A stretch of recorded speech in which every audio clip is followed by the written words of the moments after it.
What's going on, guys? I'm Nick the Tutor, and I've helped thousands of students just like you prepare for the digital SAT. And today we're going to be discussing a hot button topic, which is why are colleges going back to requiring standardized test scores so quickly, and what colleges have reversed their policies of test optional and are now back to requiring tests. So let's get into it. All right, so let's go back in time to discuss the context of how this all happened. So in 2020, there were a number of colleges that were already test optional, but not that many, a good chunk, maybe a third. But when COVID hit, students could not take the SAT or ACT, so colleges had to basically allow students to apply test optional for that year, and those policies stuck. A lot of colleges announced 3-year, 5-year programs that they would be evaluating at the end of that time period. So pretty much every college went test optional for good reason. In that time, colleges did studies and they did analyses of what happened. Did the students that applied test optional have success in college?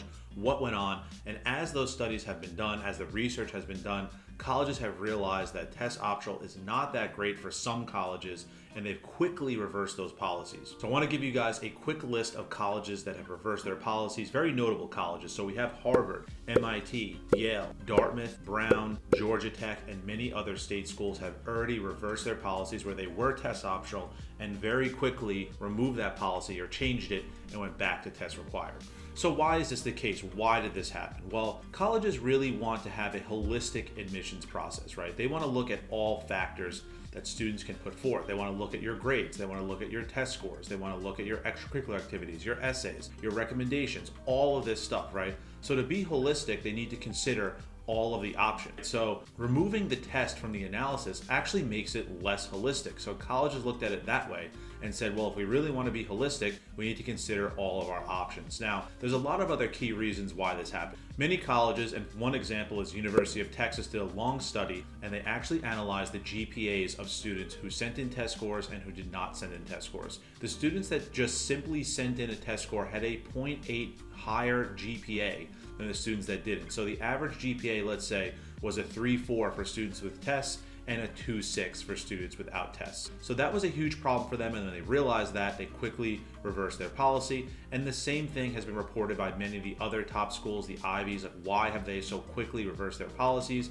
That's one of the main reasons, but there's also some other reasons. One of the other big reasons that the Ivies have really put forth in a lot of their research, if you read the articles that have been put out by Yale, etc., basically what they're saying is by not requiring standardized test scores, they're actually getting less diversity. MIT said this off the bat. They were pretty much the first major school to go back to test required, and they actually said that being test optional reduced the likelihood that they would have a diverse pool of candidates. Now, you can believe that or you cannot believe it, but that's what they think and that's how they feel, and that's why a lot of these schools are going back. Now, there's also some other factors. Some of the other major factors are lawsuits, right? There's been some major Supreme Court cases related to college admissions, and a lot of those have dictated why colleges have gone back to the digital SAT and ACT. Now, let's talk about some of the pros and cons of this policy. The cons are obviously, well, you have to send in a test score, and if it's not low, I feel like I'm not going to get in. That's the con, right? The con is that students have to take the test, they have to send it in, and for a lot of people, that's going to cause some stress.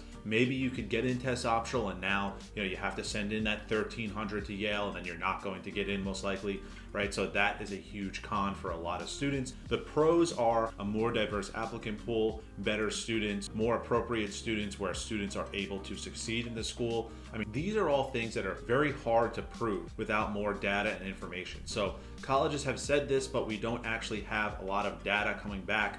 University of Texas had a statistic that was helpful, but we want to know the diversity data, right? Is the college able to get a better applicant pool by requiring the test? Can they explain a little bit more about that? How does that happen?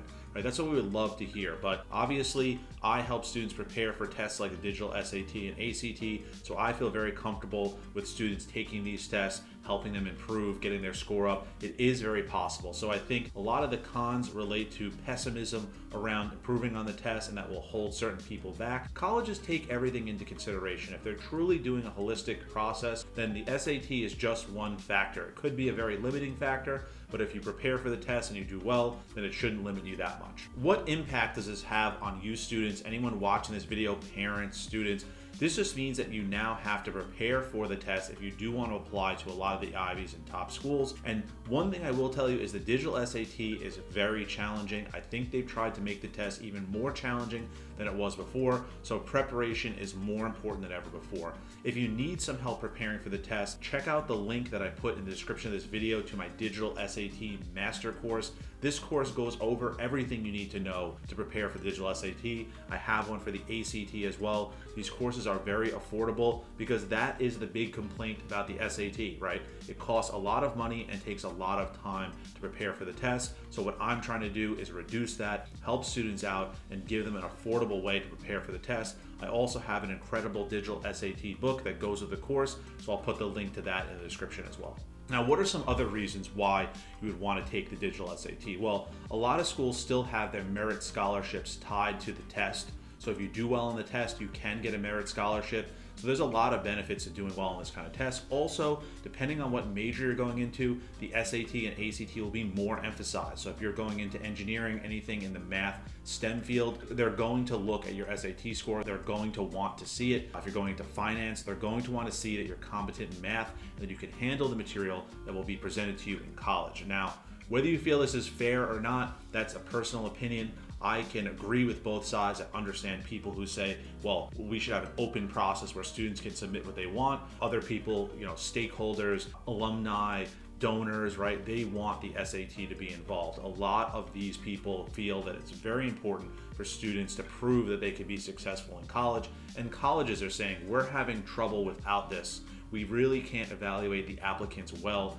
without the test, right? So there's a lot of people arguing for the SAT, and those people have a lot of money, and that's why in the end it's probably going to win out. What do I see happening in the future? I see most major top colleges going back to some form of SAT required, whether it be for certain programs or for the school as a whole. This is a system that worked for many years. It was disrupted by COVID, and now we have to make changes. Now, I think the best policy would be a hybrid policy where it's required for certain majors where tests are really important, where math is really important, and for other majors it could be test optional, like some liberal arts majors, English, history, so on and so forth. So if I was running a college, that would be the policy that I would put into play because I want to appeal to all people. I want to give everybody a fair shot, but colleges will make their own decisions and there's not much we can do about it. We just have to deal with the system that's being given to us, and we have to do our best to put our best foot forward no matter what system colleges put forth. So to summarize, colleges have transitioned to test optional policies over the past 5 years. Now that transition is going in the other direction. Tons of major colleges have gone back to requiring digital SAT. So all that means is if you do want to apply to those schools, you have to prepare for the test and you have to do well in order to give yourself the best shot of getting in. If you want more updates on anything college related on the digital SAT, college admissions, all that good stuff, make sure to hit that subscribe button. I'm dropping videos, giving advice. I'm showing techniques to prepare for the digital SAT on a weekly basis. So make sure to hit that subscribe button and like the video, man. If you like the video, like the freaking video.